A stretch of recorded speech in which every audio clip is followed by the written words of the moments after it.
നിങ്ങൾ അത് പറയേ, നിങ്ങൾ ജമാഅത്തെ ഇസ്ലാമിയുടെ ശമ്പളം വാങ്ങിയിരുന്ന ആളല്ലേ? എന്ത് ശമ്പളം? എപ്പോ ശമ്പളം വാങ്ങിച്ചു? ഞാനൊരു മാധ്യമ സ്ഥാപനത്തിൽ ജോലി ചെയ്തിട്ടുണ്ട്. നമ്മൾ ജോലി ചെയ്യുന്നത് ശമ്പളം വാങ്ങിക്കാനാണ്. ശമ്പളം വാങ്ങിച്ചു ജോലി ചെയ്യുന്നത് നിങ്ങൾ അജണ്ടയുണ്ട്, അജണ്ടയല്ല, ജോലിയാണ്. അവിടെ BJP വിരുദ്ധ പറഞ്ഞ ആൾക്കാരെ കൊടുക്കുള്ളൂ. അല്ല, ഞാൻ ചോദിക്കട്ടെ, നിങ്ങൾ ഇപ്പൊ നമ്മൾ സംസാരിക്കുന്ന വിഷയം ഞാൻ ജേർണലിസ്റ്റ് ആണ്. ജേർണലിസ്റ്റ് ചെയ്യുന്ന പണിക്കാണ് ഏത് സ്ഥാപനമായാലും. ഞാൻ എവിടെയൊക്കെ ജോലി ചെയ്തിട്ടുണ്ടോ അവിടെയൊക്കെ ശമ്പളം വാങ്ങിച്ചിട്ടുള്ളത് പണിയെടുത്തിട്ടാണ്. എന്റെ സന്ദീപേ ഞാൻ പഠിക്കുന്നു BJP വിരുദ്ധ അജണ്ട ഒന്നുമല്ല പറയാം. പക്ഷെ കുഴപ്പമില്ലെന്നേ, ഇത് പറഞ്ഞുകൊണ്ട് ഞാനൊരു ജേർണലിസ്റ്റ് എന്നുള്ള നിലയിൽ സാമൂഹിക വിഷയങ്ങളിൽ അഭിപ്രായം പറഞ്ഞിട്ടുണ്ട്. അതെന്റെ ബോധ്യമാണ്. പിന്നെ ഞാൻ നയിച്ചേ നിങ്ങൾക്ക് പറഞ്ഞാൽ മനസ്സിലാവണമെന്നില്ല. ഞാൻ ഒരുത്തന്റെ ഓശാരവും വാങ്ങിയിട്ടില്ല, ഒരു ചായ ഞാൻ വാങ്ങിയിട്ടില്ല. അപ്പൊ അത് എനിക്ക് എനിക്ക് അഭിപ്രായം പറയാൻ ഒരാളെയും പേടിക്കേണ്ട കാര്യമില്ല. നിങ്ങൾ MES വേണ്ടി നയിച്ചോ? എന്ത് മുസ്ലിം ലീഗിന് വേണ്ടി നയിച്ചോ? എന്ത് മുസ്ലിം ലീഗ്, എന്ത് MES, എന്ത് ജമാഅത്തെ ഇസ്ലാമി? ഞാൻ മീഡിയ വൺ ചാനലിൽ പണം വാങ്ങി ജോലി ചെയ്തിട്ടുണ്ട്. ജോലി ചെയ്യുന്നതും എന്തെങ്കിലും ആനുകൂല്യം പറ്റുന്നതും രണ്ടാണ്. അറിയാത്തല്ലോ. ജമാഅത്തെ ഇസ്ലാമിയുടെ പണം വാങ്ങിയവർ കൂടുതൽ ന്യായീകരണം പറയരുത്. എന്ത് ന്യായീകരണം? എന്ത് ന്യായീകരണം? ഇപ്പൊ താങ്കൾ കുറെ ടൈറ്റിൽ വായിച്ചല്ലോ. ആ ടൈറ്റിലൊക്കെ 4-ാം തീയതി ഇപ്പൊ കുറെ ടൈറ്റിൽ വായിച്ചല്ലോ. 4-ാം തീയതി ആകുമ്പോ ഈ ടൈറ്റിലൊക്കെ ആവിയായി പോകുന്ന സ്വപ്നം കണ്ടോ? അത്രേ ഉള്ളൂ. അതിനിപ്പോ അത് പറഞ്ഞ് നമ്മൾ ഗാന്ധിജിയുടെ വിഷയം ഡൈവേർട്ട് ചെയ്യണ്ട. കാരശ്ശേരി മാഷ്ക്ക് 8 മണിക്ക് അതെ, അതാണ് ഞാനും പറയുന്നത്. സമയം കളയണ്ട. പ്രതീക്ഷ എനിക്കില്ല. അല്ല, സ്വന്തം നിലയിൽ സ്വന്തം ബോധ്യത്തിൽ പറഞ്ഞാ പോരെ. അതിനിപ്പോ ആരെങ്കിലും സഹായിക്കണോ? ഇതൊക്കെ അങ്ങനെ അല്ല എന്ന് എനിക്ക് അവകാശവാദം ഇല്ല. ഇതാ ഇപ്പം അതിപ്പോ ജൂൺ 4-ാം തീയതി കഴിഞ്ഞാൽ അങ്ങനെ ആയിരിക്കില്ല എന്ന് അങ്ങ് പറയുന്നതിന്റെ ബോധ്യം എനിക്ക് മനസ്സിലാവുന്നില്ല. അതിപ്പോ ജൂൺ 4 കഴിഞ്ഞാലും അങ്ങനെ ആയിരിക്കും. ഇപ്പോ ഇലക്ഷൻ നിങ്ങൾ ജയിച്ചു എന്ന് കരുതി ഏതെങ്കിലും ഒരു മാധ്യമത്തിന്റെ വിമർശനം ഉപേക്ഷിക്കേണ്ടി വരുമോ? അതിന് പുറത്തുനിന്നാരുടെ സഹായമൊന്നും വേണ്ട, സ്വന്തം നിലയ്ക്ക് ചെയ്യാം. വിമർശനമായിരുന്നില്ലല്ലോ, പെയ്ഡ് ക്യാമ്പയിൻ ആയിരുന്നല്ലോ. എവിടെ പെയ്ഡ് ക്യാമ്പയിൻ? ഒരു തെളിവ് വിമർശനമായിരുന്നില്ല, പെയ്ഡ് ക്യാമ്പയിൻ ആയിരുന്നു. ആര് പേ ചെയ്ത ക്യാമ്പയിൻ? പെയ്ഡ് ക്യാമ്പയിൻ ആയിരുന്നു. ആര് പേ ചെയ്ത ക്യാമ്പയിൻ? എല്ലാം പുറത്തു വരുന്നേ. ഞാൻ വെല്ലുവിളിക്കാണ്. ആര് പേ ചെയ്ത ക്യാമ്പയിൻ? പെയ്ഡ് ക്യാമ്പയിൻ എന്ന് പറഞ്ഞാൽ ആരെങ്കിലും പൈസ തരണ്ടേ? അഭിലാഷ്, ആര് പേ ചെയ്ത ക്യാമ്പയിൻ? സന്ദീപ്, ഞാൻ പറയാം. ഉൾപ്പെടെയുള്ള മാധ്യമപ്രവർത്തകരെ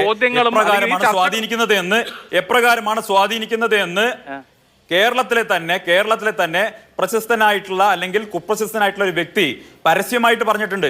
നിങ്ങളെ എങ്ങനെയാണ് ചില പ്രത്യേക വിഭാഗങ്ങൾ സ്വാധീനിക്കുന്നത്, എങ്ങനെയാണ് ഗൾഫിലേക്ക് കൊണ്ടുപോകുന്നത്, എങ്ങനെയാണ് അവിടെ ഈന്തപ്പഴവും വണ്ടിപ്പരിപ്പും തരുന്നത്, എങ്ങനെയാണ് നിങ്ങളെ സ്വാധീനിക്കുന്നത്, എങ്ങനെയാണ് നിങ്ങൾക്ക് വിരുന്നൊരുക്കുന്നത്, എങ്ങനെയാണ് നിങ്ങൾക്ക് വേദികൾ തരുന്നത്, അങ്ങനെയൊക്കെ പല ആളുകളും ഇവിടെ തുറന്നു പറഞ്ഞിട്ടുണ്ട്. അതൊന്നും ഇവിടെ പറയിപ്പിക്കണ്ട.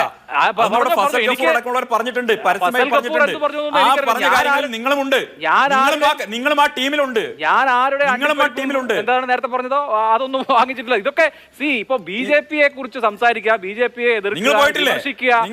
നിങ്ങൾ ദുബായിലും നിങ്ങൾ മറ്റു സ്ഥലങ്ങളിലും ഒക്കെ ആരുടെയൊക്കെ ആതിഥ്യം സ്വീകരിച്ചുകൊണ്ട് പോയി എങ്ങനെയൊക്കെ BJP വിരുദ്ധ ക്യാമ്പയിന്റെ പങ്കാളിയായി മാറുന്നു. ഇതൊക്കെ ഞങ്ങൾക്ക് നല്ല ബോധ്യമുണ്ട്. നിങ്ങൾ കഴിഞ്ഞ 2 മാസക്കാരെടുത്ത പണി ഞങ്ങൾക്ക് നല്ല ബോധ്യമുണ്ട്. ആ പണി ഞങ്ങൾക്ക് നല്ല ബോധ്യമുണ്ട്. 2 മാസക്കാലം നിങ്ങളുടെ BJP വിരുദ്ധ പണിയാണ് ഞാൻ ഇവിടെ വായിച്ചത്. 2 മാസക്കാലം നിങ്ങളുടെ BJP വിരുദ്ധ പണിയാണ് ഞാൻ വായിച്ചത്. അതെന്ന് ആ പണിക്ക് ഞങ്ങൾക്ക് നല്ല ബോധ്യമുണ്ട്. ആ ബോധ്യം ഞങ്ങൾക്കുണ്ട്. കഴിഞ്ഞ 4-ാം തീയതി ജനങ്ങൾ ഇതിനൊക്കെ മറുപടി തരും. 4-ാം തീയതി ജനങ്ങൾ ഇതിനൊക്കെ മറുപടി തരും. അഭിലാഷ്, 4-ാം തീയതി മാതൃഭൂമി അടക്കമുള്ള മാധ്യമങ്ങൾ നടത്തിയിട്ടുള്ള നിങ്ങൾ നടത്തിയിട്ടുള്ള BJP വിരുദ്ധ പ്രചരണം, രാഹുൽ ഗാന്ധി അതുപോലെ തന്നെ അവരുടെ മുന്നണിക്കും കോൺഗ്രസിനും അനുകൂലമായി നടത്തിയിട്ടുള്ള പണികൾ പരാജയപ്പെടാൻ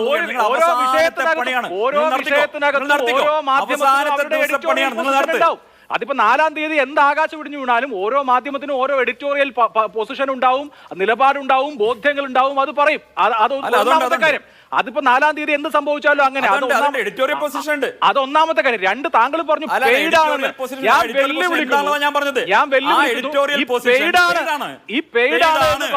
ഈ പെയ്ഡാണ് എന്ന് പറഞ്ഞ കാര്യത്തെ തെളിയിക്കാൻ താങ്കൾക്ക് ഏത് വിധേനയും താങ്കൾക്ക് അത് തെളിയിക്കാം.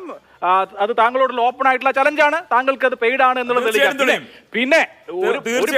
പിന്നെ വിവിധ പരിപാടികൾ അതിപ്പോ പല ആളുകൾ സംഘടിപ്പിക്കുന്നതാകാം, പല എന്താ പറയാ, അത് നമുക്ക് നമ്മുടെ അഭിപ്രായം പറയാനുള്ള വേദികളിൽ പോവാം. അത് ചിലപ്പോൾ രാഷ്ട്രീയ കക്ഷികൾ ഫസൽ ഗഫൂർ പറഞ്ഞാൽ നിങ്ങൾ നിഷേധിച്ചിട്ടുണ്ടോ? ഫസൽ ഗഫൂർ എന്താണ് പറഞ്ഞത്? ഫസൽ ഗഫൂറിന്റെ അഭിപ്രായം, ഫസൽ ഗഫൂർ പറഞ്ഞത് അഭിലാഷ് അടക്കമുള്ള ആതിഥ്യം സ്വീകരിച്ചിട്ടുണ്ട്. ആളാക്കി മാറ്റുന്നു. നിങ്ങൾ അവരുടെ നാവായി മാറുന്നു. മുസ്ലിം സംഘടനകളെയും നാവായി മാറുന്നു. നിങ്ങൾ ദുബായിലേക്ക് പോകുന്നു. നിങ്ങൾ പല സംഘടനകൾ ആതിഥ്യം സ്വീകരിക്കുന്നു. അവരുടെ ആതിഥ്യം സ്വീകരിക്കുന്നയാളാണ്.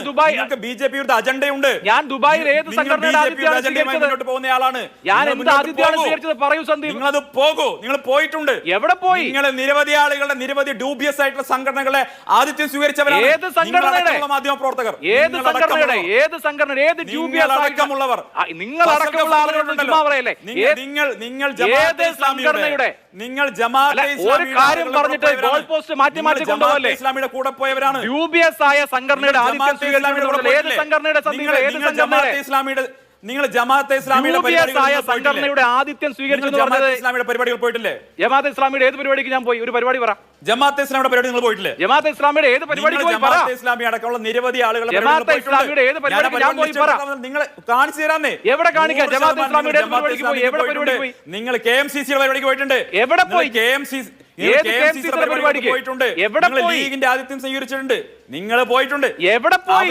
അവർ ഫണ്ട് ചെയ്യുന്ന ജമാഅത്തെ ഇസ്ലാമിയുടെ പരിപാടിക്ക് ഞാൻ എവിടെ പോയി? ലീഗിന്റെ പരിപാടിക്ക്, KMCCയുടെ പരിപാടിക്ക് എവിടെ പോയി? ഞാൻ MSF സംസ്ഥാന സമ്മേളനത്തിൽ നിങ്ങൾ ജമാഅത്തെ ഇസ്ലാമിയുടെ